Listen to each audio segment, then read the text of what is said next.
Hello, everyone. It's Adrian from the Pageant Project, and I'm together with a friend of the show, Gabriella Jukes, who is a Miss Universe Great Britain finalist. Gabriella, how are you?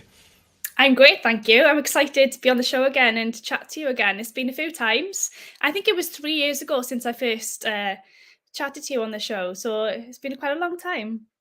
Well, I was wondering that before we popped on, because obviously with COVID, you had a hugely long reign as Miss World Wales. How long was your reign? Three It years, right? was almost 3 years, yeah. So I was going into my third year. It was around 2.5 altogether.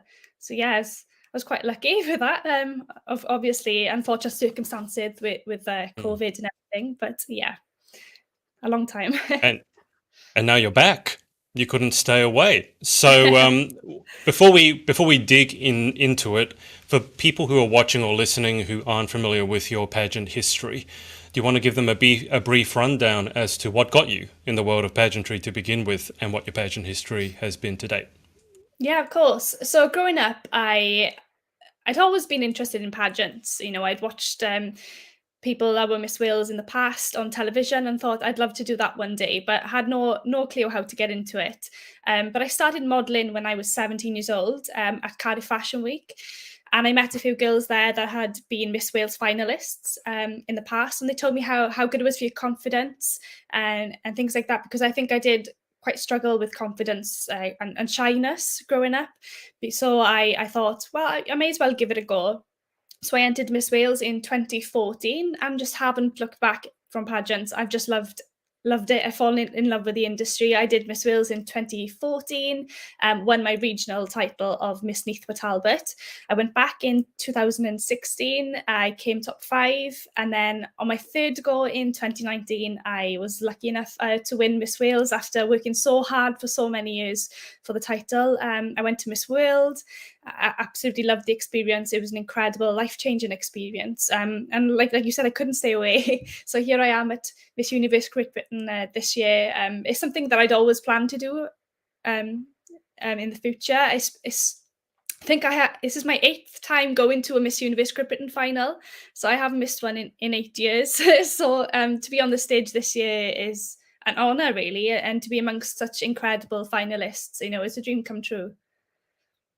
You're one of the only people that I can ask this. So, as you already said, you won Miss World Wales. You had that title. Went to Miss World internationally, which was in London, wasn't it? When you Yes, competed it was in internationally. London. And now you're getting ready for a run at Miss Universe GB. How have you treated it differently in terms of the run up or your approach to competition? Bearing in mind that obviously when you were competing in Miss World Wales, especially the first time, it was a fair time ago.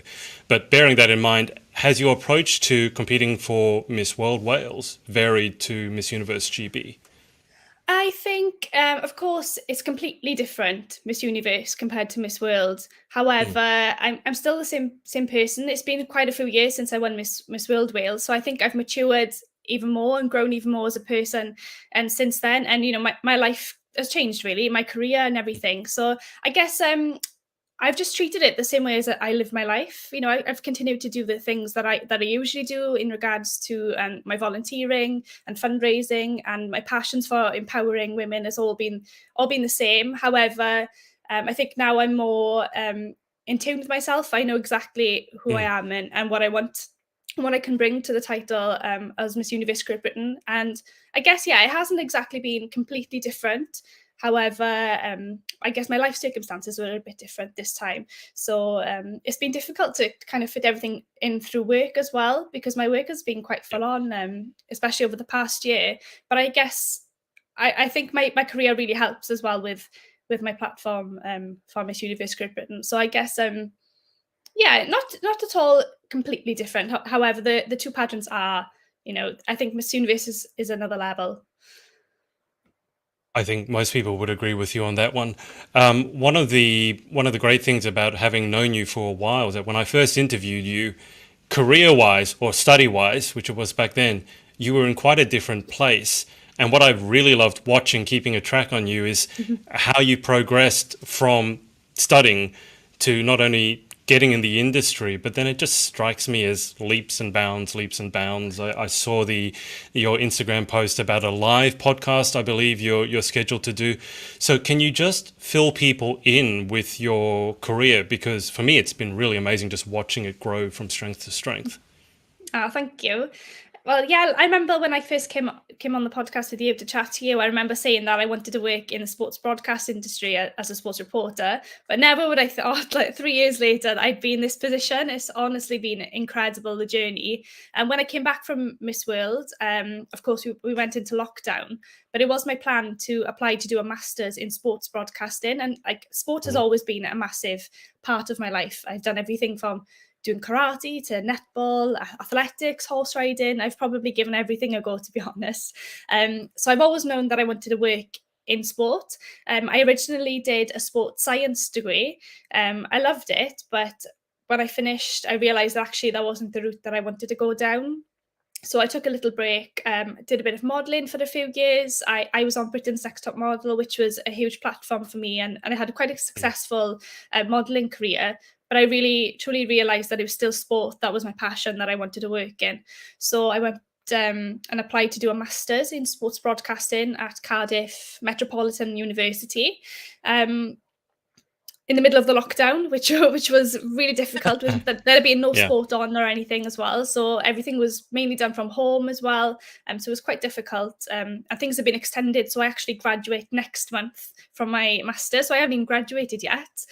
But wow. I've been working now in the industry for about a year full time. And it's honestly just been incredible. I've been so lucky with the experiences, but I've truly worked hard for everything that I believe that I've done so far in my career. I now work for various organisations, so I'm freelance. I work as a presenter and reporter for BBC Sport Wales, for the FAW, I've got an exciting job coming up this summer, which I'm really excited about. I haven't really announced it yet, but it's with the 100 cricket tournament this summer. So I've been so lucky to have so many incredible experiences, and especially with my podcast as well.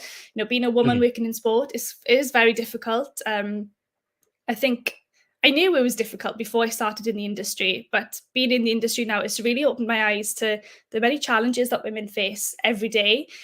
Because I don't think I can go a day without seeing a misogynistic comment or a sexist comment, especially online. So that's why I started my podcast. She Has a Goal in Mind, which is all about celebrating women in sport and sharing their stories with the aim of inspiring more young girls and women to either take up sport or to work in the industry, and to show them that, you know, anything is possible. We can thrive in these male-dominated industries and nothing should stop you, you know, and hopefully that there are no barriers for you to get there. So yeah, that's kind of my journey into the industry now. And yeah, I've been working as a sports presenter and reporter, and my dream role really for the past year. What are some of the main lessons that you've learned over your it seems to me like your career has been so compressed, like you've gone from strength to strength, it seems to me, in a very short amount of time. What are some of the main lessons you've learned? I mean, you've already talked about how difficult it is as a woman, but aside from that, what are some of the other things you've had to learn along the way? I guess for me, it's about taking every single opportunity that comes your way.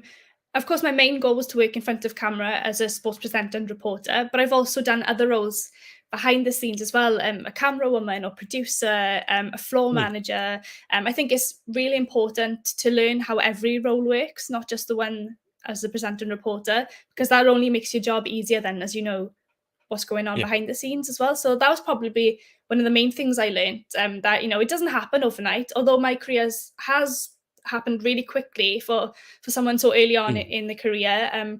I've really worked at every aspect of it. You know, through my course, we did so many different aspects of broadcasting as well. So that's really helped me. But yeah, I guess not be afraid to ask for help as well, because there are so many kind people out there that are willing to help. And for being a woman in sport, there are so many male allies out there as well that are there to support you and give you the opportunities as well. So it's not, you know, it's not all, I'm not saying all men are just like no women in sport, but there's so many in there that are so helpful and I'm really grateful for these guys that have given me opportunities as well over the past year and saw something in me, a potential in me to do well.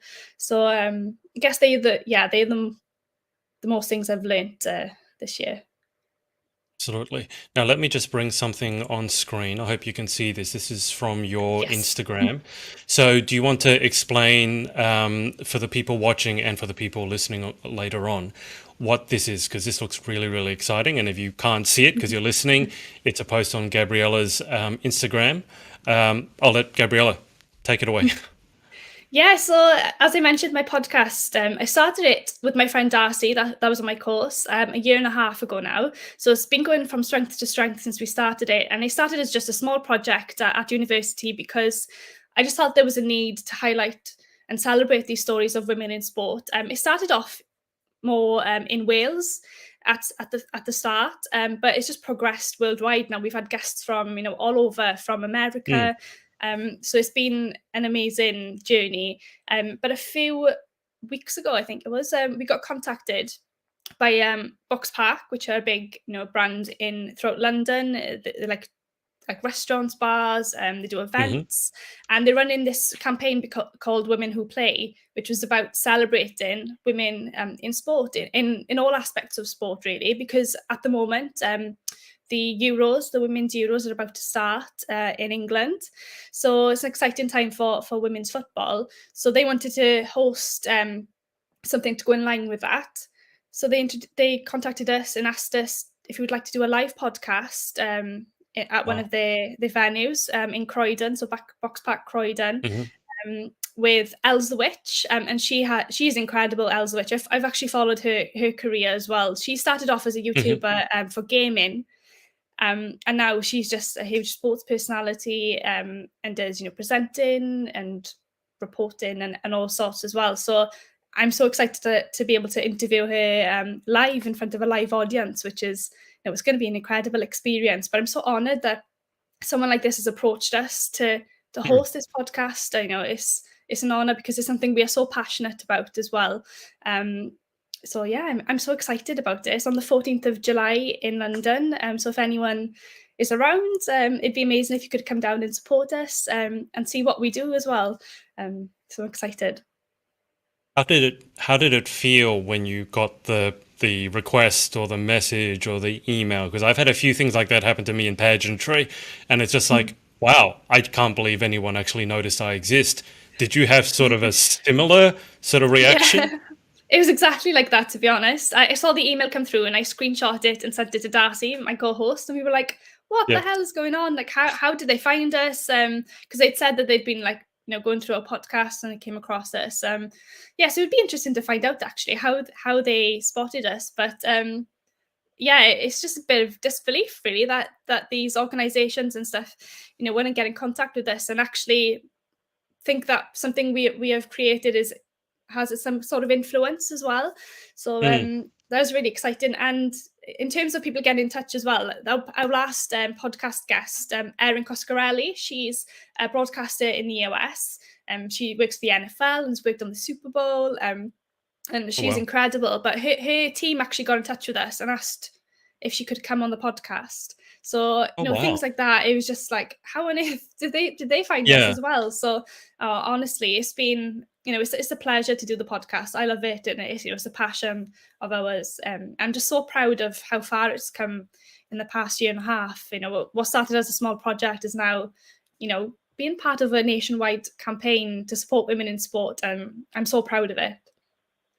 Well, you're definitely doing something right if you're getting noticed like that.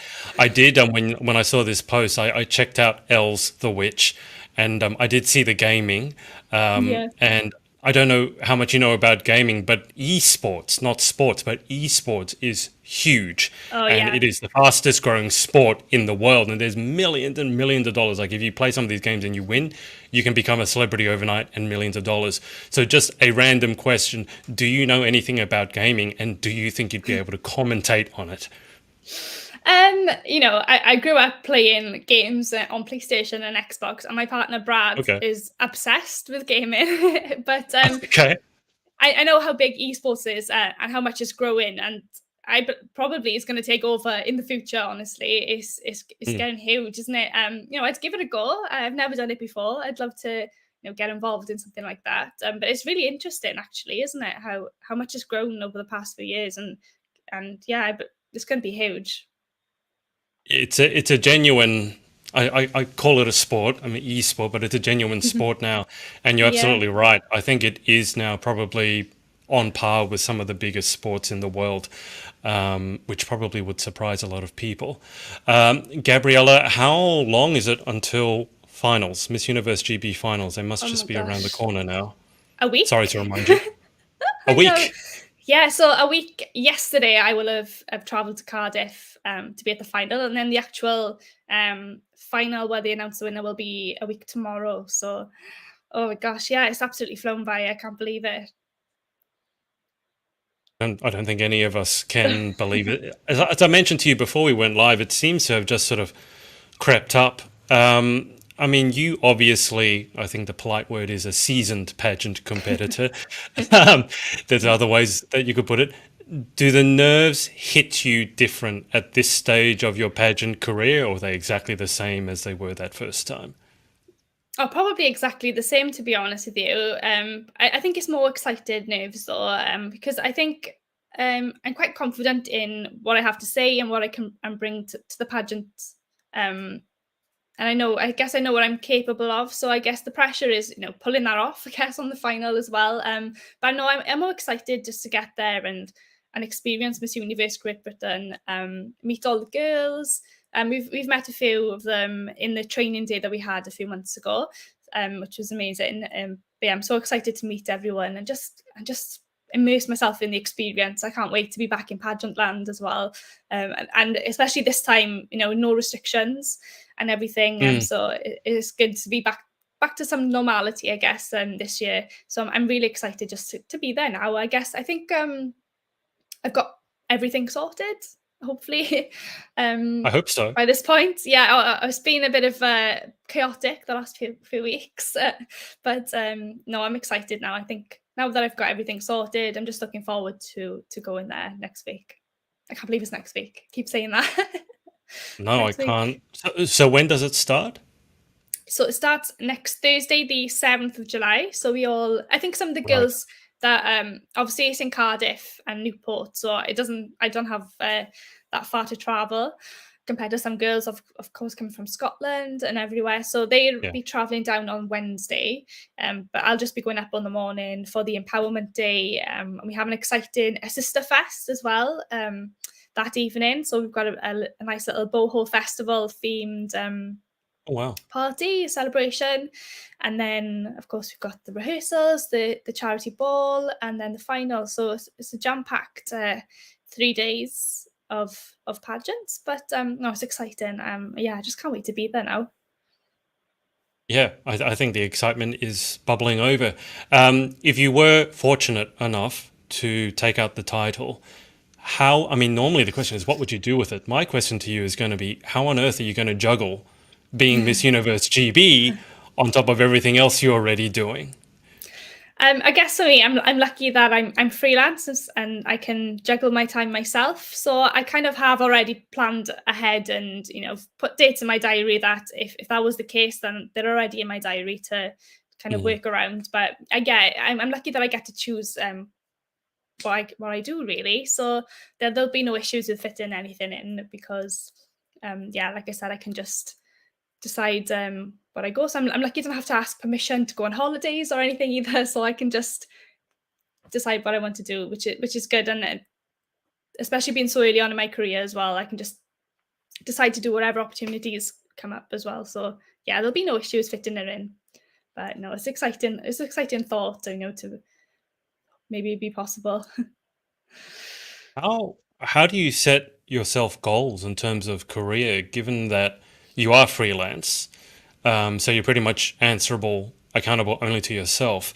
And then just given the speed, which we've already talked about, the speed at which your career has sort of exploded, are you able to set goals when that happens, or is it more a case of just taking the opportunities as they come, making the most of them? Yeah, I guess for me, it's taking just the opportunities that come. Of course, I do set myself certain goals that I would like to do.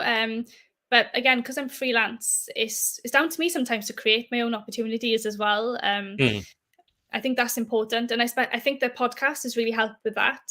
It's a form of kind of networking as well, which is yeah, important in the industry that I'm in.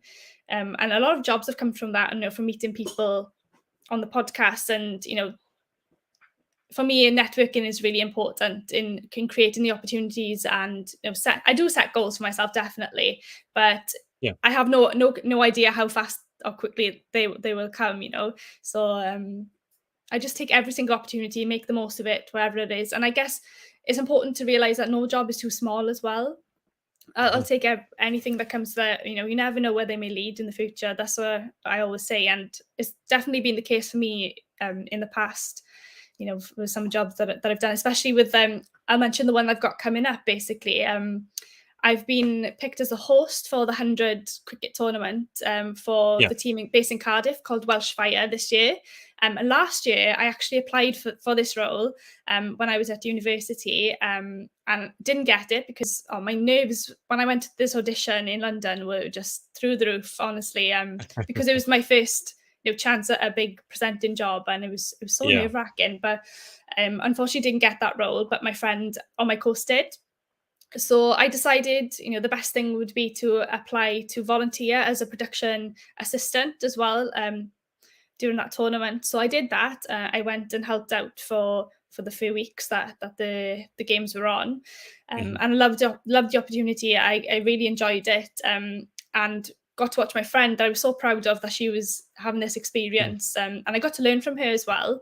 So that was an amazing experience. But fast forward a year, they were taking applications again, and I decided not to apply this time because other work was so busy. I was doing a lot on football and everything. And then about 2 weeks ago, I had an email through from the production team at the 100 saying the person that they chose to do the Cardiff job this year, they had to drop out for some reason, personal reasons. Would I be interested this year in doing the role? And I was like, oh my Right. gosh, yeah. I was like, of course, like I'd love to. But I didn't apply just because I applied last year, and I don't know, I just didn't think anything of it really. So I had to have like interviews and stuff again this year for it. Mhm.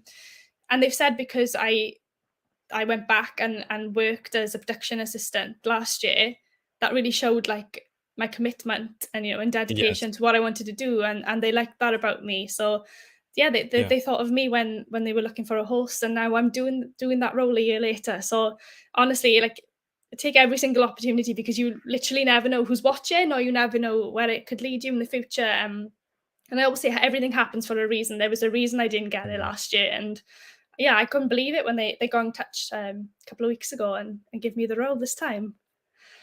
Well, it's exactly the same in pageantry, isn't it? And probably in life Yeah. in general. You take the opportunities as they come, you make your own opportunities as well. Work hard, and just be nice to everyone, and then you never know Yes. what's going to come around. So this is cricket. Yeah. So I've never been a huge cricket fan, but I Okay, really so enjoyed this. before you get into it, because about half the podcast audience, I know this, is American. Okay. Americans have no idea what cricket is. So this will be your toughest challenge yet. Can you Okay. explain to an American what cricket is? I know I'm So Australian, but can you explain it? how would you explain cricket? So I guess two teams. There's a batter, there's a bowler, there's a fielding team, and the bowler just bowls to the batter, and then they hit it for like for normal cricket, like days on end sometimes. um, so I guess I don't know if that's the correct way to explain cricket, but It sounds about right. the 100 is slightly different. So um, they've tried to adapt the game to appeal to more families and young people because, of course, people see it as an old man's game. Really, I Mhm. think they're all in white and it's quite boring. And I guess that was my thoughts of cricket as well. It was quite boring, honestly. But I really enjoyed the 100. So they get 100 balls through the match, and that's it. So Oh, okay. it's a bit more exciting. They're all in bright coloured outfits. So the Welsh Fire are either in pink or like a red colour, and there's like a team in London, there's a team in Manchester. Have all got bright colours. So they try to make it more appealing and like more of a family day out as well. And there's entertainment, so they've got like big acts and DJs throughout the match. So it's a really big, like, exciting day out, and I love what they've done to try and, you know, get more people interested in cricket, because Mm. I definitely got not so much interested in Test cricket, but the 100 tournament I really enjoyed last year, and it was exciting. So and it doesn't, you know, take over a few days of your life. It's one day, one afternoon. So it's a really Yeah. exciting tournament, and to be a part of it is huge now in the UK. So Oh, last wow. year had a really good reception, and it was quite restricted last year because of COVID rules. But Yeah. this year they're expecting the full crowds of, I think the Sophia Gardens in Cardiff, where the venue is, can hold about 15,000 fans. So they're hoping that that's Oh, going to sell wow. out this year. So yeah, Hmm. it's exciting. Exciting to be a part of something so big. Okay, so just for the Americans who heard that, Test cricket is the 5-day version of Yeah. cricket. I've heard some Americans get very confused how you can have a sports event that goes for 5 days and can potentially end in a draw. Americans don't like that. Yeah. So what Gabriella is suggesting is a lot shorter. But when it comes to commentating cricket and commentating any sport, obviously the best situations that you've played a lot of it before, you know the sport in and out. I'm not familiar with cricket. How did you go about? How are you with the terminology and things like that? Because I gotta say, I'd be hopeless. Honestly, I was last year when I went. I was useless at it, and some of the girls that were helping with me in the production Hmm. role, one was from Pakistan, so of course a huge Of course. cricket fan over there. Yeah. She loves cricket, so she was kind of helping me. Oh, things fell then. She was helping me learn all the rules and everything. So I guess having someone like her there was amazing. But what they've also tried to do is appeal to beginners and people that maybe have not watched Yeah. cricket before. So they have massive screens that explains everything that's going on in the match, Oh, which is really okay. good, That's clever. really helpful. But yeah, of course, I'm going to do my research this time as well to make sure I know the players, because there's some huge names, you know, playing in these matches from Hmm. all over the world. So it's exciting that, you know, they are trying to appeal to a new generation, I guess, of cricket fans. Mm. So yeah, I guess it's just about research for me personally. As I won't be commentating, I'll be like an in-venue host, so I'll be chatting to the crowd on the big screens and things, and just explaining what's going on throughout the day as well to Of the course. fans that are there. Of course. Perfect. Are there any sports that you have yet to commentate that you would really like a chance to? I would love the chance to work on athletics in the Hmm. future. You know, a massive fan of athletics. I've done it myself growing up. I know a lot of people involved in the sport, and I'd love to work in the Olympics one day. Of course, the Commonwealth Games is coming up, and that's in Birmingham in England. I'm working on it, but from home, so it's not quite the same experience, Okay. Yeah. unfortunately. But I would love to in the future, maybe, you know, go to one of the games and work on it in some capacity, whether that's commentating or just like pitch side reporting or track on the track. I'd love to do something like that in the future. But my work at the moment is heavily football based, I Mhm. guess. Of course, Wales just qualified for the World Cup. And I was lucky enough to be there at that match against Ukraine. It was an incredible experience to be part of, you know, the history of Wales as well. Yeah. It was huge, and I couldn't believe that I was there working the match. So yeah, football is probably what I'm heavily involved in at the moment. Yeah. And for some people, watching football is what some people would call soccer, as Soccer, opposed to yeah. rugby. Yeah, that's the one that always gets people because they just think football and they're thinking of two completely different sports. Just aside from the sports broadcasting, I also saw, correct me if I'm wrong, you climbed up some mountains. Am I correct? Three Yeah. mountains, I believe. Yeah. Do you want to explain to the audience what that was and how it went? Yeah, of course. Well, of course, a huge part of Miss Universe Great Britain is the Sisterhood, which is a non-profit organisation which helps women's causes worldwide. There'll be a trip to India in September for the winner of Miss Universe Okay. Great Britain to see kind of where the money is spent, and how it helps women in India with the Shiro's Hangout to help women who's been affected by acid attacks. So it's a huge part of Miss Universe Great Britain and something I'm passionate about as well. I've been working with Women's Aid for 8 years now, so it's something that's really close to my heart. I've been volunteering for them for I can't even remember before I've started volunteering then, to be honest. It's been a huge part of my life. So having the opportunity to be an ambassador for a sisterhood and fundraise for a sisterhood has been an amazing experience the past few months. I decided to climb the 3 highest peaks in Wales within 24 hours to raise money for a sisterhood, which was an experience. We set off, me and my friend Darcy, who does the podcast with me, we set off at around 4:30, 5 a.m. in the morning. We travelled up the night before up to North Wales because that's where the first mountain is, Snowdon. Right. So we started climbing Snowdon at 5 in the morning. I don't know how long it took us, I can't remember, but it was really hard. It was the first time I'd done Snowdon as well, so it was really, really Oh, right. difficult, I found. Yeah. But we were told that the second mountain, Cadair Idris is called, we were told that that would be the most difficult. So I was like, right, get Snowdon out of the way and they'll be like, don't worry about that one, I'll just concentrate on Cadair Idris. So we got to the second mountain and I actually really enjoyed it. The second one, I think the first one was way worse, but the conditions were actually okay as well. We were quite lucky. It was a little bit windy. Of course, the top as well was quite cold. Yeah. And then the third mountain, because we travelled all the way from North Wales to South Wales as well during the day to get to each mountain. In between, we had a lot of like Starbucks stops as well to try and refuel.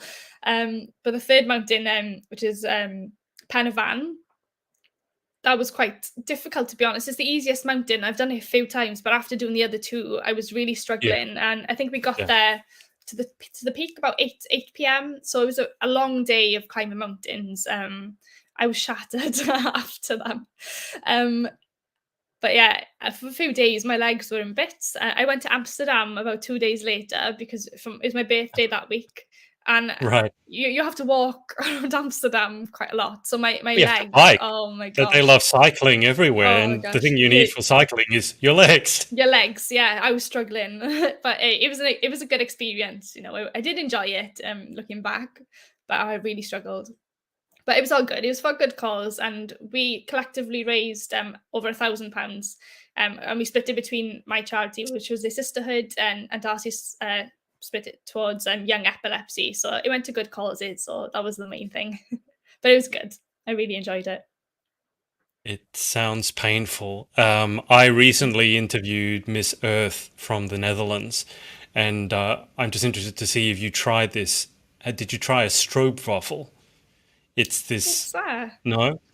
It's No. basically like a small, well, it's a waffle. In Amsterdam, they make them properly big, the size of your face, but it's dipped in caramel and like fried. It's really, really nice. Do you know what? I've probably seen them, like there's shops everywhere, like sweet shops and things, and they're probably in the windows. But yeah, no, I never tried those, unfortunately. Well, I think you certainly Sound earned good. one or two. Yeah. You were one per mountain. So okay. you started at like 4:30 in the morning, and what time did you get done by? You said 8 at night. Yeah, it was about 9 p.m. by the time we got to the bottom of the third mountain. So it was around 15 hours in total. That was including travel time and Starbucks stops and things like that as well.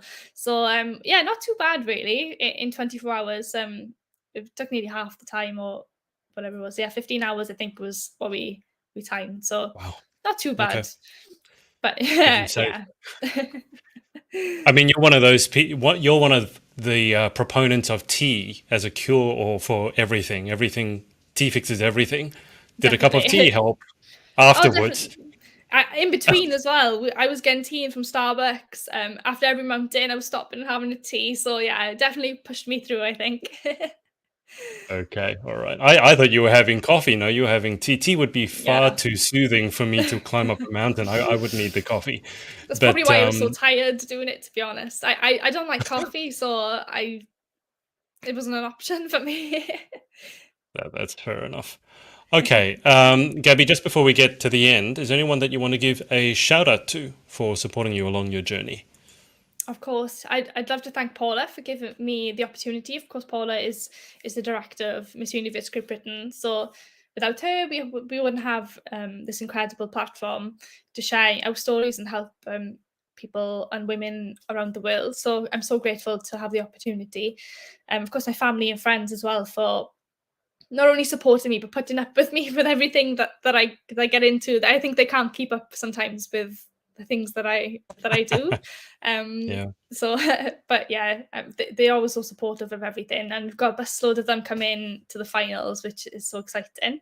And of course, my sponsors, the mine at CF47 and Castellani's, they're an amazing restaurant in Merthyr Tydfil and the valleys in Wales. So thankful for them for giving me the opportunity, because of course without them our place wouldn't be secured at the finals, and all the support as well, because I held a fundraiser there and they were so helpful with that, and they helped me raise I've raised about £1,300 for sisterhood, Wow. so I'm so proud of that as well. So yeah, thankful to everyone, and of course my partner Brad for again putting up with my pageant chat and all the stress and everything that goes into it as well before competing. So yeah, I'm just grateful for everyone and everyone that's donated and sponsored Mm. us to do the climb for the 3 peaks, like come to my fundraiser or bought us a raffle ticket, or just sent me a nice message as well. Just thank you so much to everyone, and thank you for you as well for having us on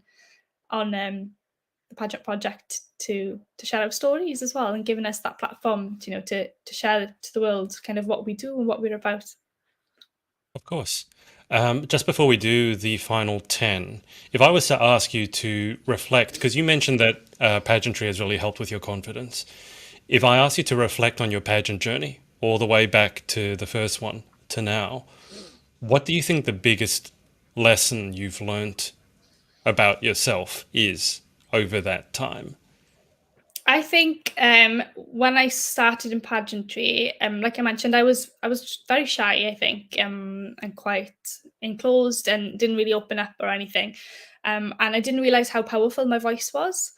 I kind of just didn't think that my opinions mattered, or Mm. like I'm just a girl from Port Talbot in South Wales, and nobody would want to know what I wanted to say. And so I guess that the biggest difference is over the years I've kind of learned how important it is to use your voice for things that you believe in.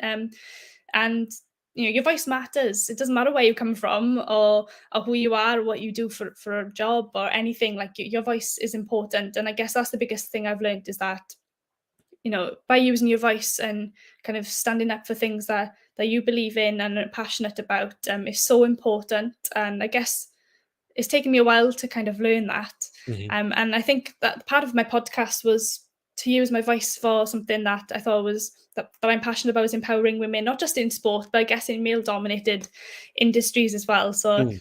I think that would probably be the biggest thing I've learned, is how important it is to use your voice in no matter what situation it is. It's slightly ironic that you felt that you were very shy as a young lady, and then you've grown into a sports broadcaster, where Exactly. being shy is probably not the best quality to have. But no, Honestly, yeah, looking back, like I could never imagine myself doing yeah. this role back then when I started out. So I think it's proof how much I've grown over the past 8 years since Mm. I started in pageantry. The difference is incredible to me, to be honest. Like, it's just crazy. And you're not quite done yet. All right. So let's move to the final 10 questions. I'm sure I asked you this the first time we interviewed. I can't remember your answers, so we'll just go through it like we've never done them before. Okay. So, question number one, what is your favorite word? Okay, my favorite word at the moment is probably this is a Welsh word called hiraeth, which the only explanation of it is like a longing for home, like home, and there's no literal translation to it in any other language that I'm aware of. It's only a Welsh word, and you can't. Yeah, there's no word for it in any other language, and it's like, yeah, a longing for home. And I guess it's something I feel about. I'm so proud to be Welsh, and to be Welsh representing Wales at Miss Universe Great Britain is an honour, and I'm proud of that as well. So I guess, yeah, hiraeth is called. I guess anyone watching can Google it. But yeah, that's the only explanation of it I have, is like that long in for your home. So I think that's my How favorite do word. how do you spell it for people who So want to Google it? it's HIRAETH. Hiraeth. I'll have to look that up. Okay. Question 2. What is your least favorite word? My least favorite word. Well, that's a difficult one. Oh, I can't think of my least favorite word. We can circle back to it if something Yeah, pops I'll have a into your head. think. I'll have a think. Least favorite word. I'll have a It's think. interesting because I most don't know what I people said actually last find time. I can't now. I want to go back and I find know. out. But most people find that question easier to answer than the favorite one because they can think of immediately a word that they just hate. 80% of the time, it's moist. Not saying that yours should be Yeah, moist. yeah. Things like, I guess, yeah, it'd probably be a word like along the lines of that, or We'll come back yeah. to it. We'll come Okay. back to it when something pops in your head. So let's move on to question 3, which is in life, what gets you excited? What turns you on? Probably a good cup of tea. Honestly, everyone knows me, my family and friends, as a teaholic. For my birthday, I got bought, I think it was 480 tea bags for my birthday a month ago. And I've gone through 240 of them already. I finished my last one last night. So So funny yeah. how we all have unique tastes, isn't it? Because for me, that would be an absolutely miserable gift. But for you, it's absolute heaven. I'm sure I asked you this before, but I can't remember your answer. So I'll ask again. What is the best flavor of tea? Oh, I just like a good standard, I think, English breakfast or Welsh brew. Just the usual. Okay. Nothing flavour. I like a good cup of tea, English breakfast tea with soya milk, and a sugar. Okay. And what's the right way to make it? Because I never know how to make it, and I always offend someone when I try to make it. Well, I'd say the correct way is tea bag first with the hot water, milk, and then sugar. But I've seen people make it all sorts of ways. I was in a press room a couple of weeks ago, and someone put the sugar in first, and then the hot water, and then the milk, because apparently it's scientific and that's how you're supposed to do it. But no, I don't believe that. Scientific. So Yeah, scientific when it comes to tea, right? Okay, whatever you say. Do you have to take the tea bag out when it's finished steeping? That's the yes. Oh question. gosh, You yeah, have to. yeah. Okay. I put the milk in when the tea bag is still there, just to see Okay. what color it's going to come out with as, and then yeah, of course, you've got to remove the tea bag. Okay. All right. Because people get upset with me because I just leave the tea bag in. I was like, oh well, it just keeps getting stronger. It's better for me. Anyway. All right. So that's what turns you on. Answer is tea. What about what turns you off? Oh, do you know, hay fever. Having hay fever, definitely, because oh, it's just affected my life so much over the past few weeks. It's horrible. You can't I win, because never would have. I love the hot weather, and we've had lovely Yeah. weather here for the past couple of weeks. But it's just affected me so badly with the hay fever. It's awful. So I guess, yeah, that would be my answer. Hmm. I never thought that hay fever would be a big deal in the UK. I just felt it was Oh so gosh. cold most of the time you wouldn't have a lot of Is it pollen in the air that's setting you off? Yes, the pollen. Yeah, for years I've suffered of this since I was since I was a child, Mm. really. But as I've grown up, I thought I'd gotten over it a little bit. But this year, Yeah. oh, it's been horrific. Honestly, Mm. it's like, it affects everything. You know, your eyes, your nose, my chest. Mm. Especially in the evenings as well. It's quite difficult. So yeah, that would be my answer. It's just what you need when you talk for a living, isn't it? Oh, Something that affects exactly. your lungs Yeah. and your Yes. nose. I Yeah, I sympathize. All right, question 5. What sound or noise do you love? I love the sound in a stadium of Mm. fans just chanting for either the country or the team, or in particular at the Wales World Cup qualifiers. There's a song called Yma o Hyd, which is a Welsh song. It's kind of become the anthem of Welsh football at the moment. And I think hearing that gives me goosebumps every time I hear it. So I guess, yeah, that would be my favorite Yeah. sound, is that kind of atmosphere in the stadium. Yeah, there's nothing quite like the cheer that goes up in a stadium. Mm. Nothing like it. Question 6. What sound or noise do you hate? Do I hate? It just popped in my head. And do you know, like in relation to the hay fever, every time I hear a lawnmower, that triggers me. It makes me want to Okay. sneeze. Or I guess, yeah, every time I hear that at the moment, I'm like, oh my gosh, no, please don't cut your grass because it'll make me ill. You have the same reaction to that I have to leaf blowers. I can't Okay. stand leaf blowers. I think they're the most stupid invention. All they do is blow your garbage to your next door neighbor's garbage, the back door, and then he blows it back. And you just rake it up or just leave it. Um, anyway, question 7: if you could have any one superpower, what would you pick and why? I think it would be transportation or something that along the lines of that. So I could just click my fingers and Okay, appear in any teleportation. country. Or teleportation, yeah. Um, yeah, to go to any country that I'd like to go to. I know I'd love. There's so many places I'd love to visit. So I guess that would be my superpower. Are you any good at clicking your fingers? Only on one hand. I can't do this hand. I can do that hand. Oh wow, that was quite loud. Can't do the left. I can't do my left hand though. No, slightly no. That's not bad. That's not bad. I think that's better than me. Can you whistle? No, I can't whistle at all. Useless. Yeah. Just, No. I think the clicking. We'll leave it at the clicking. Question 8: what job other than your own would you most like to attempt? That's quite difficult actually, because all I wanted to do was work in sports What you're broadcasting, doing? so what I'm Yeah. doing. So, but other than that, maybe in the same kind of industry, but maybe more mainstream. I'd love to present, like in the Champions League Mhm. or a bigger like all the work in the Olympics or something like that. That's like a role I'd love to do is be like I'm not sure if you know who Gabby Logan is. She's a really famous sports broadcaster in the UK. She's like on every single sport going. I'd love to Right. be like her in the future, maybe like the main presenter for the Olympics or something Oh along the wow. lines of that. Okay, so the main host. All right, Yeah. absolutely. Question 9: what job would you definitely not like to attempt? I think anything to do with having kind of like a doctor or surgeon or something along the lines of that.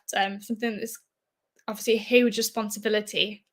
Hmm. Um, and something I wouldn't have the capacity to do. I think something like that I wouldn't like to do. Of course, it's an incredible job and they do amazing things, saving people's lives and things. Mm, But I don't think I could cope with something like yeah. that. Okay, before we go to the final question, shall we circle back to number 2? Oh Your gosh, least favorite word, least favorite word. I forgot about that. apart from hay fever. Hay It's fever, probably hay fever, yeah. right? Yeah, I think so. Yeah, probably hay fever to be honest, especially lately. Hay fever or Um, sniffle. You yeah. can leave it as hay fever if you want. Yeah, I'm happy with that. I hate hay fever. Okay. All right. Final question then. If heaven exists, what would you like to hear God say when you arrive at the pearly gates?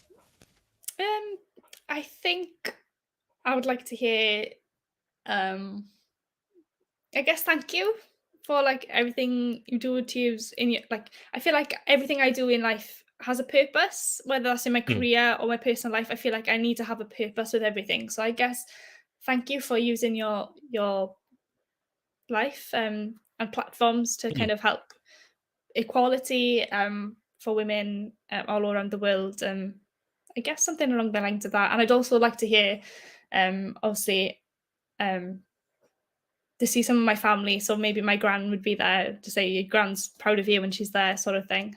I think that's kind of what I'd like to hear. Does that make All sense? right.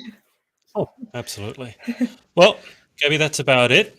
Thanks for coming on again. Thank you for having me. I always love coming on. So yes, like thank you for giving us the platform to talk about what's important to us and our journeys to next week. Which I still can't believe, yeah, next week. You keep saying, I can't believe it's next week, can't believe it's next week, can't believe it's next week. No, it's an absolute pleasure. I've loved watching your journey, and I would wish you, well, I will wish you luck for next Thank you. week. Not that I think you need it. That's a weird thing about luck. I don't like wishing it because you don't need it, but I'll wish it for what it's worth. I'll Thank keep you you. on the line for just a second whilst I hang up with the audience. Thanks everyone for watching, whether it's live or on the replay, and we will speak to you next time. Bye for now. Hey, thanks so much for watching.